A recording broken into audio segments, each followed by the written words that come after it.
അങ്ങനെ ഇന്ന് നമ്മുടെ ലാസ്റ്റ് ഡേ. ഞാൻ അത് ബ്രഷ് ചെയ്ത് വന്നതേ ഉള്ളൂ. പപ്പ ഓഫീസിൽ പോകുന്നു. പപ്പ പക്ഷെ ഇന്ന് നേരത്തെ വരും കേട്ടോ.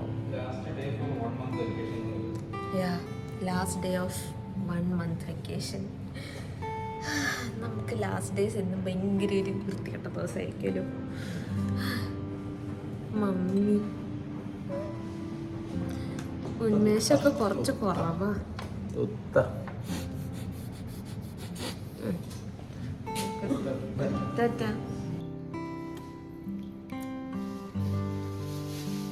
Thank you mummy.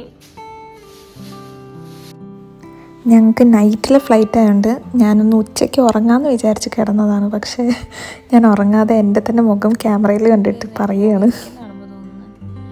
അത് കൊണ്ടാക്കിയ ആളാണ് ഈ കൊടുക്കുന്നത്. എന്നെയും ഭാവിനും കൊണ്ടാക്കി. ഭാവി നല്ല ഉറക്കത്തിലാട്ടോ. മമ്മി മമ്മി മമ്മി സാഡ് സോണിലാണ് ഗൈസ്. ഞങ്ങളിതാ പപ്പ ഇന്ന് നേരത്തെ എത്തി. 4 മണിയായപ്പോഴെത്തി. പപ്പ 4 മണിക്കല്ല വന്നത്. പപ്പ ഇന്ന് 4 മണിയായപ്പോഴെത്തി. അപ്പോൾ ഞങ്ങളൊക്കെ എണീറ്റ്. ഞാൻ ഒന്നും ഉറങ്ങിയില്ല കേട്ടോ. ഭാവി ഒന്നും ഉറങ്ങി.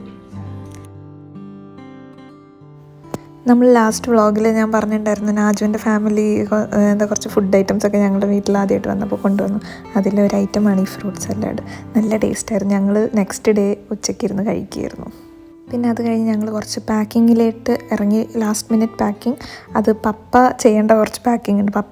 പപ്പ നല്ല രീതിയിൽ സീൽ ചെയ്ത് പാക്ക് ചെയ്യും. പപ്പയും അമ്മയും രണ്ടുപേരും നന്നായിട്ട് പാക്ക് ചെയ്യുന്ന ആൾക്കാരാണ്. പ്ലാസ്റ്റിക്കല്ല. ഞാനും പോയിട്ട് പിന്നെ അമർന്ന് കഴിഞ്ഞിട്ട് പൊട്ട് ചെയ്ത് ലീക്കാവുണ്ടാക്കിയിട്ട് അമ്മ വേറെ ഒരു ഗ്ലാസ് പോലത്തെ ഒരു ഗ്ലാസിൻ്റെ ഫൈബർ ഗ്ലാസിൻ്റെ ഒരു പൈപ്പർ ഉണ്ടായിരുന്നു പിടിക്കുന്നത്. അതിനെങ്ങനെ കത്തിച്ചു. ആ കത്തിട്ട് ചപ്പ ചെന്നിട്ട് അതിനെ കത്തു. പറ്റില്ല. ഇനി നമ്മളിത് ഓൾറെഡി ഫ്രീസ് ചെയ്ത് വെളിച്ചെണ്ണ ഫ്രീസ് ചെയ്ത്. അപ്പൊ അതിന് നമ്മൾ പോകുന്നതിന് മുന്നേ മാത്രമേ അത് എടുക്കുള്ളൂ. അപ്പൊ ഓക്കെ. അമ്മ ലാസ്റ്റ് മിനിറ്റില് ഞങ്ങക്ക് ബീഫൊക്കെ ഉണ്ടാക്കി തരും. അതുകൊണ്ട് ആദ്യം അമ്മ കുറച്ച് ഡ്രൈ ആയിട്ട് മസാല ഇതാക്കിയിട്ട് അതിലേക്ക് മഞ്ഞപ്പൊടി ഇട്ട് വേവിച്ച് ബീഫ്.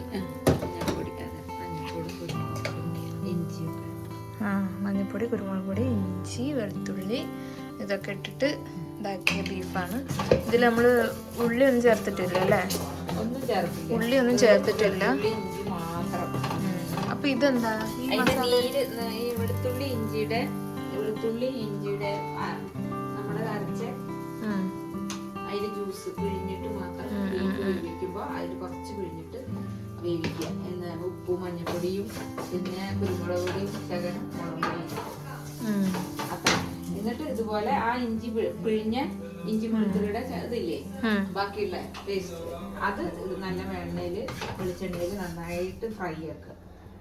ഫ്രൈ ചെയ്തിട്ട് കറിവേപ്പിലൊക്കെ ഇട്ട് പിന്നെ അതിലേക്ക് ചെറുതായിട്ടുള്ള മസാല മാത്രം, ഇത്തിരി ഗരം മസാലയും വലിയ ജീരകവും പെരുംജീരകവും കുറച്ച് മീറ്റ് മസാലയും ഒക്കെ ഇട്ടിട്ട് ഫ്രൈ ആക്കിയിട്ട് എടുക്കുക. അല്ലാതെ കൂടുതലും നമുക്കൊന്നും ചേർക്കുന്നില്ല. മുളക് പൊടിയൊന്നും അധികം ചേർക്കുന്നില്ല. ഇതമ്മ എന്തിനാണ് ഞങ്ങൾക്ക് ഉണ്ടാക്കി തരുന്നതെന്ന് വെച്ചാൽ ഞങ്ങൾക്ക് പോയ പാടെ ഫുഡൊന്നും ഉണ്ടാവില്ല. അപ്പോൾ ചോറിൻ്റെ കൂടെ എന്തെങ്കിലുമൊക്കെ കഴിക്കാൻ ഞങ്ങൾക്ക് ഇത് ഡ്രൈ ആയിട്ടാണ് ഉണ്ടാക്കി തരുന്നത്.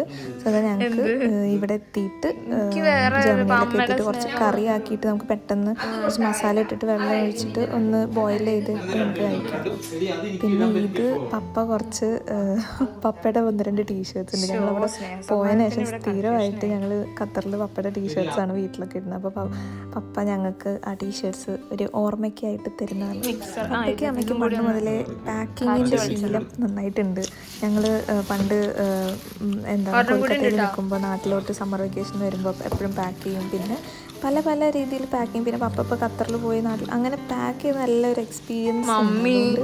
ഞങ്ങൾക്ക് പാക്കിങ്ങിൻ്റെ കാര്യത്തിൽ അധികം ടെൻഷൻ അടിക്കേണ്ടി വന്നില്ല. എല്ലാം നല്ല സെക്യൂറായിട്ട് അവർ തന്നെ എല്ലാം കറക്റ്റ് നല്ല ഞാനൊക്കെ എടുത്ത് വെക്കുകയാണെങ്കിൽ ചിലപ്പോൾ ഇതെല്ലാം ഇതിനകത്ത് ഒതുങ്ങിക്കൊള്ളുന്നില്ല. പക്ഷെ അവർ രണ്ടുപേരും ഏറ്റതുകൊണ്ട് അവരത് നന്നായിട്ട് എടുത്ത് വെച്ചോളും.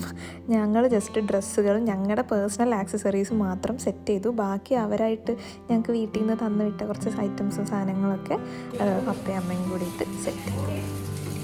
പിന്നെ അന്നത്തെ ലഞ്ച് പപ്പയുടെ വകയായിരുന്നു.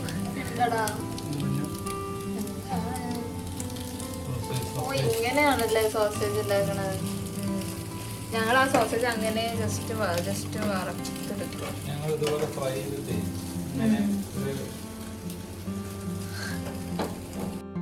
അങ്ങനെ ഞങ്ങൾ ഫുഡൊക്കെ കഴിച്ചൊന്നിങ്ങനെ ഇരിക്കുമ്പോഴാണ് ഞങ്ങൾ വിസിറ്റ് ചെയ്യാൻ നമ്മുടെ ആതിര ചേച്ചിയും പിന്നെ അവരുടെ ഫാമിലിയും വന്നത്. അപ്പോൾ അവർ ലാസ്റ്റ് ഞങ്ങൾ പോകുന്നതിന് മുന്നേ ഞങ്ങളെ കാണാൻ വേണ്ടി വന്നത്. ഞങ്ങൾക്ക് ഒത്തിരി സന്തോഷമായി. കുറച്ച് നേരം ഞങ്ങൾ സംസാരിച്ച് സമയം സ്പെൻഡ് ചെയ്ത് അവർ പോയി. പിന്നെ ഇനിയിപ്പോൾ ടൈമില്ല, ഞങ്ങൾക്ക് ഉറങ്ങിയാലും ആ ഉറക്കം തീരാനുള്ള ടൈമില്ല. ഓൾറെഡി നൈറ്റ് 10-11 മണിയായി. അപ്പോൾ ഞങ്ങൾ ഇങ്ങനെ ഇരുന്ന് വർത്താനൊക്കെ പറഞ്ഞിരിക്കുകയായിരുന്നു.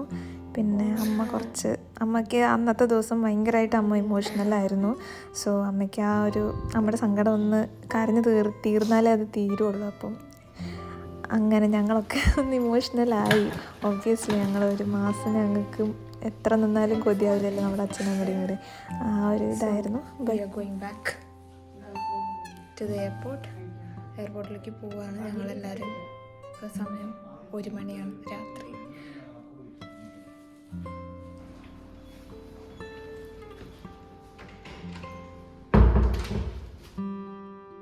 അങ്ങനെ കുറേ വിഷമിച്ചിട്ട് പിന്നെ ആളൊന്ന് റെഡിയായി, അമ്മ ഒന്ന് റെഡിയായി. പപ്പയ്ക്കും നല്ല വിഷമമുണ്ട്, പക്ഷേ പപ്പ ഒബ്വിയസ്ലി അത് കാണിക്കില്ല പുറത്ത്. അപ്പോൾ അമ്മ ത്രൂ ഔട്ട് ദ ജേണി എൻ്റെ കൈ പിടിച്ചിട്ട് തന്നെ ഇരിക്കുകയായിരുന്നു. ഞങ്ങളിങ്ങനെ പറഞ്ഞു, നിങ്ങൾ ദോഹയിലുള്ളിടത്തോളം നമുക്ക് ഇടയ്ക്കിടയ്ക്ക് വന്നു പോകാൻ എളുപ്പമാണ് എന്നൊക്കെ പറഞ്ഞ് സമാധാനിപ്പിച്ചിരിക്കുകയായിരുന്നു. പിന്നെ ഞങ്ങളിങ്ങനെ തമാശയൊക്കെ പറഞ്ഞ് മൂടൊക്കെ ലൈറ്റ് ആക്കിക്കൊണ്ടിരിക്കുകയായിരുന്നു. അങ്ങനെ നമ്മൾ ഫൈനലി എയർപോർട്ട് എത്തിയിരിക്കുന്നു. എത്താറായി.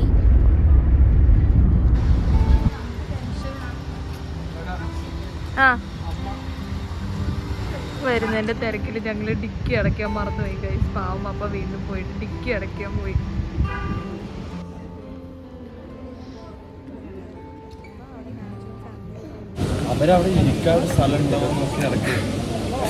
ഞങ്ങളത് ക്യൂ നിൽക്കുകയാണ് എയർപോർട്ടിൽ ലഗേജ് ബാഗ് ചെക്ക് ഇൻ ചെയ്യാൻ വേണ്ടിയിട്ട്.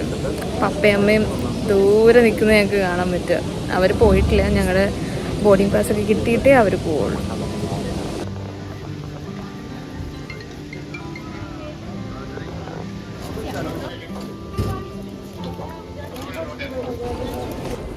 അങ്ങനെ ഞങ്ങൾ ബോർഡിംഗ് പാസ്സൊക്കെ എടുത്ത് സെക്യൂരിറ്റി ചെക്കൊക്കെ കഴിഞ്ഞ് ഞങ്ങളത് ഗേറ്റിൻ്റെ അങ്ങോട്ട് പൊയ്ക്കൊണ്ടിരിക്കുകയാണ്.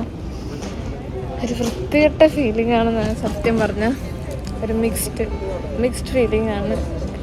വിഷമം വരുന്നുണ്ട്, പക്ഷെ കരയാൻ പറ്റണില്ല. എന്തൊക്കെയോ ഒരുമാതിരി വൃത്തികെട്ട ഫീലിംഗ് ആണ് കേട്ടോ. പൊട്ടിയാ പുറത്തല്ലേ സാറില്ല. പുഡിങ് ടിഷ്യൂ ഈ ബാത്റൂമിൽ പോവാണെങ്കിൽ ടിഷ്യൂ എടുത്തിട്ട് വന്നാൽ മതി, നമുക്ക് തുടയ്ക്കാം. ഇതുകൂടി ഞാൻ നിങ്ങൾക്ക് തരാം. വായിൽ നല്ല മണം വരുന്നുണ്ട്.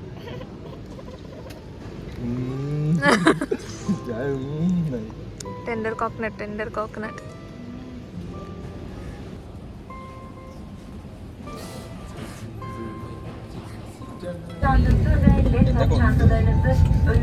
സക്സസ്ഫുള്ളി കൊള്ളിച്ച്. കാലൊക്കെ നോക്കട്ടെ, കാലൊക്കെ മുട്ടിയിട്ടാണ്.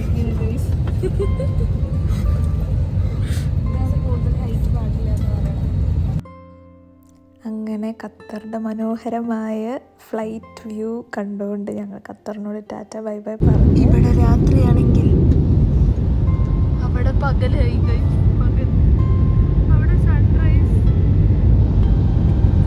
ഹലോ ഗൈസ്, എൻ്റെ കോലം കണ്ടില്ലേ? ഞങ്ങൾ ഫൈനലി ബെർലിൻ എത്തിയിരിക്കുന്നു ഗൈസ്. ഞങ്ങൾ ഇമിഗ്രേഷൻ്റെ അവിടെ വെയിറ്റ് ചെയ്യണം. അങ്ങനെ ഒരു ഹെക്ടിക് യാത്രയ്ക്ക് ശേഷം ഞങ്ങൾ ജർമ്മനി എത്തി. ബെർലിൻ എയർപോർട്ടിൽ ലാൻഡ് ചെയ്തു. സോ നാജു ബെർലിനിലാണ് താമസിക്കുന്നത്. സോ അവൻ ഞങ്ങളോട് ബൈ പറഞ്ഞ് പോവുകയാണ്. ഞങ്ങളുടെ സിറ്റിയിലോട്ടുള്ള ട്രെയിൻ വെയിറ്റ് ചെയ്ത് നിൽക്കുകയാണ്. So see you in our next vlog. Until then by.